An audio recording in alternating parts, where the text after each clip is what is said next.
Mehtab, you and I both use and love Fulfil. You have an extensive history of using other ERPs. So, in your 50-year career, what is the worst implementation story you have heard of? Worst implementation story is one time we implemented a really horrific ERP called Fishbowl.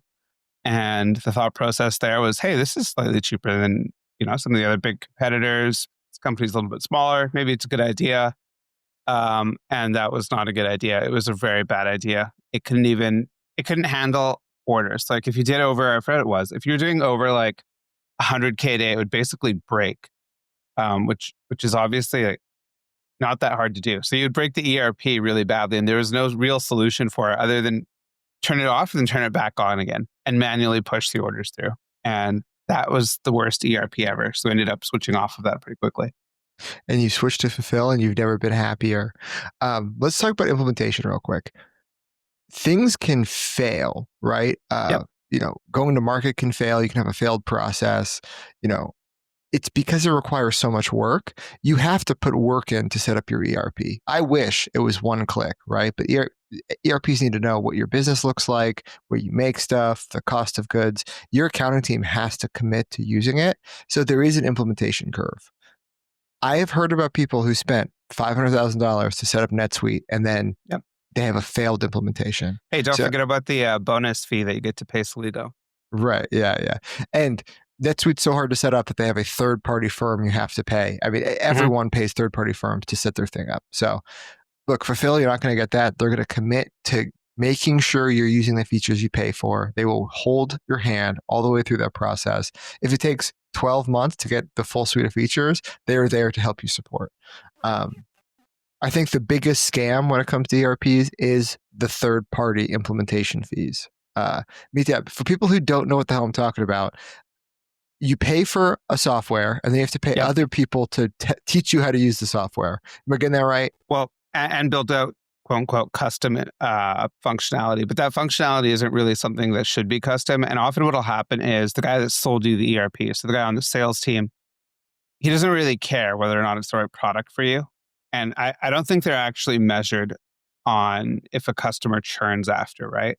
So they don't care. They just want to max out their commissions. So what they'll do is they'll tell you the ERP can do something that it can't, or they'll kind of bend the truth a little bit. So let's say something like, it can handle 1 million orders a day, no problem. That's not true.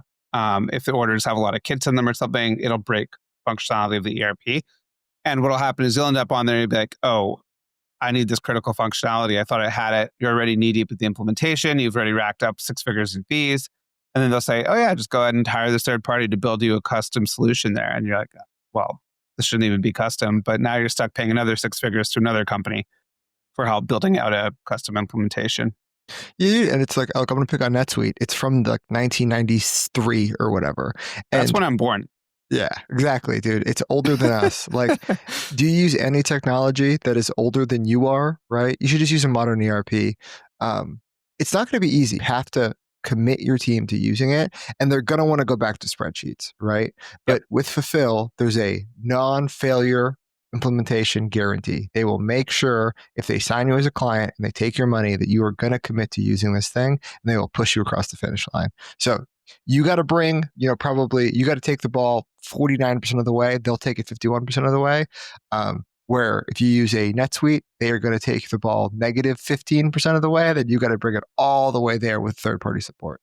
I'll give you a good example too. Like we just implemented the production module at one of our brands recently, and they did such a good job that we were able to fly one of our teammates from India over, and he largely handled the implementation himself. Like almost no C-suite involvement, and it was just him, our production manager, and then one of the ops guys. So it was like 3-4 guys just implemented the whole thing. And that's for an op with like 120 employees doing manufacturing, really shitty, complex kitting work, et cetera. Not fun, very labor intensive. So that was super cool to see. And I think we're already going to save, what's the savings? I forget what it was, like 1% of revenue was the equivalent, or 1.2% of revenue. So pretty, like you look at that, that's a lot of savings, right? For something that we could do with one of our employees that we flew over from India. So dude, super awesome. If Fulfil works for the gremlins of the world, like me and Mehtab, and it works for, well, I prefer a cockroach. Okay, the cockroaches, the gremlins, the goblins, it can work for you too. So big Fulfil supporters, here to help with whatever you need. Thank you for supporting the Operators Podcast. They're doing webinars to help you learn how to do ops better. Thank you so much, guys.